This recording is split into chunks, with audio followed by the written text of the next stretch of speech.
윤석열 대통령이 기시다 후미오 총리와 오므라이스를 먹는 방안이 검토되고 있습니다.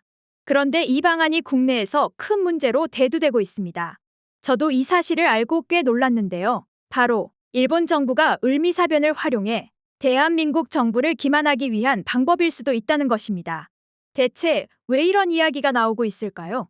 구독과 좋아요는 봄의 뉴스에게 큰 힘이 됩니다. 일단 해당 오므라이스 집은 128년 전통의 음식점입니다. 하지만 아이러니하게도 128년 전 1895년이라 함은 바로 을미사변이 일어난 해입니다. 을미사변은 당시 조선 왕비였던 명성황후를 일본인들이 잔인하게 시해했던 사건입니다. 자세한 이야기를 들어보면 정말 같은 사람이 맞는지 의구심이 들 정도로 끔찍했던 사건입니다. 이런 국치가 일어난 해에 창립된 음식점에 굳이 데려가는 것은 대한민국 정부를 기만하는 명백한 행위입니다.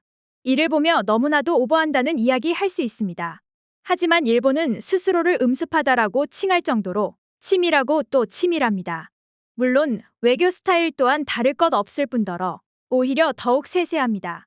그런데 윤석열은 이를 알지도 못하고 좋다고 헤헤 오므라이스에 하트 그려달라 해야지 생각하듯 합니다.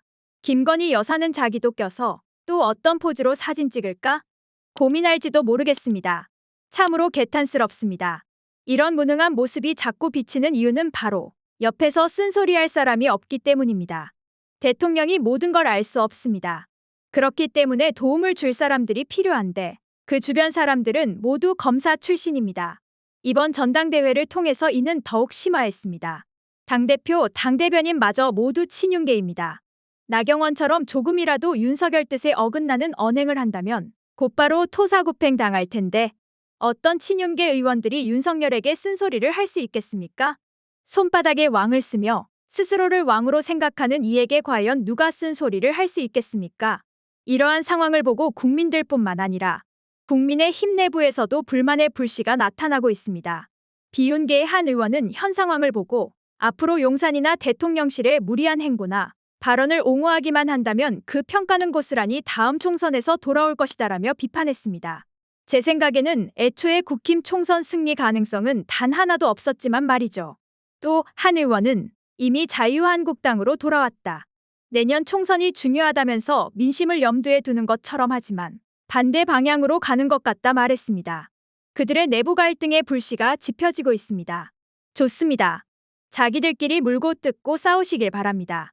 여당의 당원끼리 싸우기 시작하면 윤석열의 지지율은 자연스럽게 하락할 수밖에 없습니다. 그런데 윤석열의 지지율이 애초에 높았던 편인가요? 아닙니다. 절대 아니죠. 윤석열의 지지율이 하락할수록 공무원들은 말을 듣지 않을 것입니다. 특히 검찰 세력에 유린당하고 있는 국정원, 경찰, 군이라면 이 정권 연장이 안 된다고 판단하며 권력 누수, 정보 누수가 다방면에서 발생할 것입니다. 이렇게 검찰 위주 정권이라면 다음 정권에서는 검찰 해체 수순일 겁니다. 가뜩이나 윤석열 주변에는 리스크가 많은데 이게 터지기 시작하면 윤석열은 손 놓고 당하기만 해야 합니다.